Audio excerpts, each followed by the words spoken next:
সকালে আগেই খিচুড়ি বসিয়ে দিচ্ছি। দেখেন খিচুড়ি হচ্ছে, খিচুড়িটা মাখিয়ে রাইস কুকারে বসিয়ে দিয়েছি। খিচুড়ি হচ্ছে।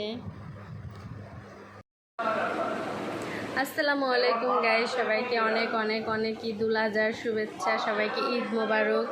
আশা করি আল্লাহর রহমতে সবাই ভালো আছেন।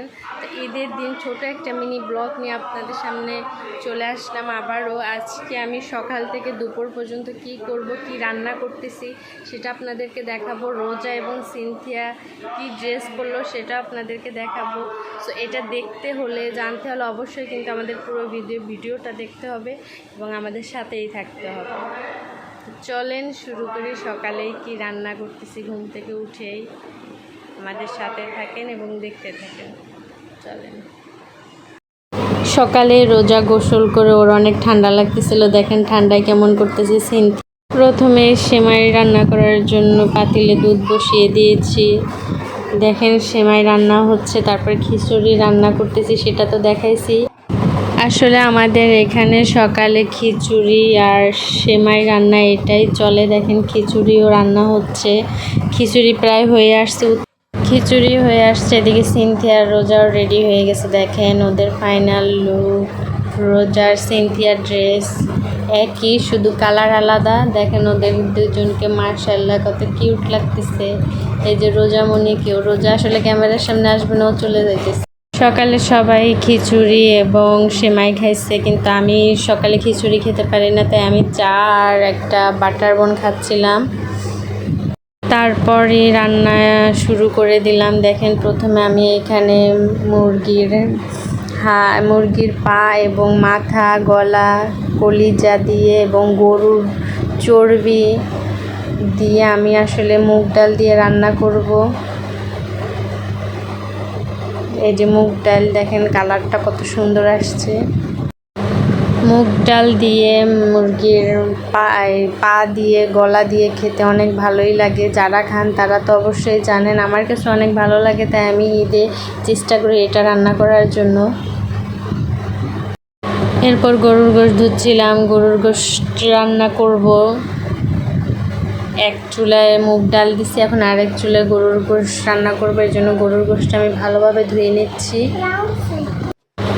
গোশত ধোয়া শেষ, এখন গোশত রান্না করার জন্য একটা পাতিল বসিয়ে দিলাম। এখানে রান্না চড়াবো এখন। দেখেন কিভাবে আমি গরুর গোশতটা রান্না করতেছি। আসলে এভাবে রান্না করলে গরুর গোশতটা অনেক টেস্ট হয়। আপনারা এভাবে রান্না করলেই বুঝতে পারবেন যে কতটা মজা হয়।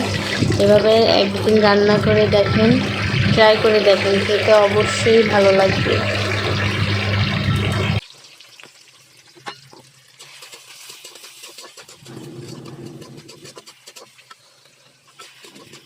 মশলা কষানো শেষ, এখন যেই গোশত ধুয়ে রাখছিলাম এটা এখন ঢেলে দিব। দেখেন এই গোশত দিয়ে আমি গোশতটা মশলার ভিতরে দিয়ে ভালো করে আগে কষাই নিব। গরুর গোশত যত কষাবেন ততই খেতে স্বাদ লাগে। গোশতটা চড়িয়ে তারপরে বরকে ধরলাম, জামাইকে নিয়ে সামনে চলে আসলাম একটা ভিডিও করার জন্য। বললাম তুমি ক্যামেরার সামনে না আসলে তো হবেই না। তারপরে তাকে ধরে ক্যামেরার সামনে নিয়ে আসলাম। ধরে যেই পোশাকে ছিলাম তাকে আগে সালাম করে নিলাম, কারণ পরের সুযোগ নাও পেতে পারি। সে বাহিরে থাকবে, আমিও কাজে ব্যস্ত থাকবো, তাই আগে তাকে সালাম করে নিলাম। তারপরে দুজনে একটু ক্যামেরার সামনে। তারপর যে মুগ ডাল রান্না করতেছিলাম মুরগির পা গলা দিয়ে, সে মুগ ডাল প্রায় হয়ে আসছিল। আমি নাড়া দিয়ে দেখতেছিলাম। আর একটু ঝোলটা নিয়ে নামাবো। এর মধ্যে আবার 4-5টা কাঁচামরিচ দিয়ে দিছি। তারপর গরুর গোশের এখানে চলে আসলাম। দেখেন গোশ থেকে কত পানি বের হয়েছে। এই পানি দিয়েই কষাই নিব আগে ভালো করে। একটা কথা মনে রাখবেন, গরুর গোশ যত বেশি কষাবেন ততই স্বাদ বাড়বে। গরুর গোশ কষানো শেষ। দেখেন তারপর আমি আলু দিয়ে কষিয়ে নিয়ে পানি দিয়ে দিয়েছি, সেই ভিডিওটা করতে পারিনি। এরপর পোলাও রান্না করার জন্য চলে আসছি। দেখেন কত বড় একটা পাতিল নিয়ে হাজির হয়ে গেছি পোলাও রান্না করার জন্য। পোলাও রান্না করতে আগে এখানে তেল দিয়ে দিলাম, সয়াবিন তেল দেওয়ার পর এখানে ঘি দিয়ে দিয়েছি। দেখেন ঘি দেওয়ায় তেলের কালারটা কত সুন্দর আসছে। এর মধ্যে তেজপাতা, দারচিনি দিয়ে দিলাম। এখন পেঁয়াজও দিয়ে দিচ্ছি। পেঁয়াজটা ভাজা ভাজা হলে তারপরে চালটা দিয়ে দিব পেঁয়াজের মধ্যে। এরপরে মশলা দিয়ে দিছি। দেখেন আদা, সবাই তো পোলাও রান্না করতে পারেন, তাই এটা দেখানোর কিছু নেই। আজকে এই পর্যন্তই। আল্লাহ হাফেজ, সবাইকে ঈদ মুবারক।